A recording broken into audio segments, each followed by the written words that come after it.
আমাদের প্রথম কাজ ছিল দেশকে সচল করা। এটি ছিল সবচেয়ে কঠিন কাজ। যারা দেশকে লুটে পুটে খেত তারাই দেশের এই যন্ত্র চালাতো। তাদের একান্ত অনুগত লোকজন নিয়ে অভ্যুত্থানের সঙ্গে সঙ্গে সবাই পালিয়ে গেছে। বড় কর্তা পালিয়েছে, মাঝারি কর্তা পালিয়েছে, অন্যরা ভোল পাল্টিয়েছে অথবা আত্মগোপনে চলে গেছে।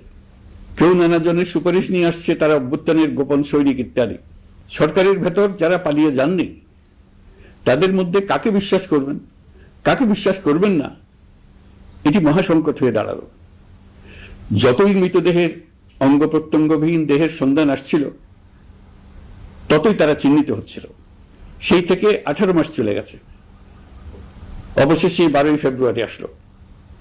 1.5 যুগ পরে দেশে একটি জাতীয় নির্বাচন এবং ব্যাপক সাংবিধানিক পরিবর্তনের জন্য সর্বসম্মত জুলাই সনদের উপর গণভোট অনুষ্ঠান হলো। এই নির্বাচনে উৎসব মুখর পরিবেশ, দেশের সর্বত্র একটা ঈদের পরিবেশ ছিল যা আমাদের ইতিহাসে স্মরণীয় হয়ে থাকবে। এই প্রতিদ্বন্দ্বিতামূলক নির্বাচনে যারা জয়ী হয়েছেন তাদের আমি অভিনন্দন জানাচ্ছি, যারা পরাজিত হয়েছেন তাদেরকেও আমি অভিনন্দন জানাচ্ছি। হার জিতেই হলো গণতন্ত্রের সৌন্দর্য।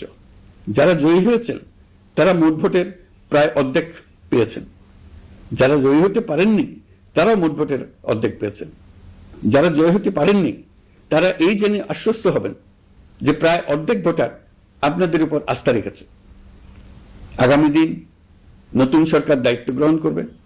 এর মাধ্যমে আমাদের 18 মাসের দায়িত্বের সমাপ্তি হবে। 24শে জুলাই মাসে বাংলাদেশের মানুষ এক অভূতপূর্ব অভ্যুত্থানের মধ্য দিয়ে তাদের মুক্তি, আকাঙ্ক্ষা ও মর্যাদার দাবি উচ্চারণ করেছিল।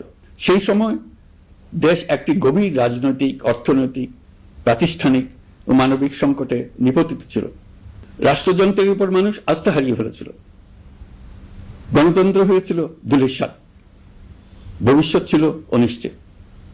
ঠিক সেই সংকটময় সময়ে আমাকে আহ্বান জানানো হয়েছিল একটি লক্ষ্য সামনে রেখে, বাংলাদেশকে আবার স্বাভাবিক জীবনে ফেরানোর জন্য 3টি দায়িত্ব দেওয়া হয়েছিল: সংস্কার, বিচার এবং নির্বাচন।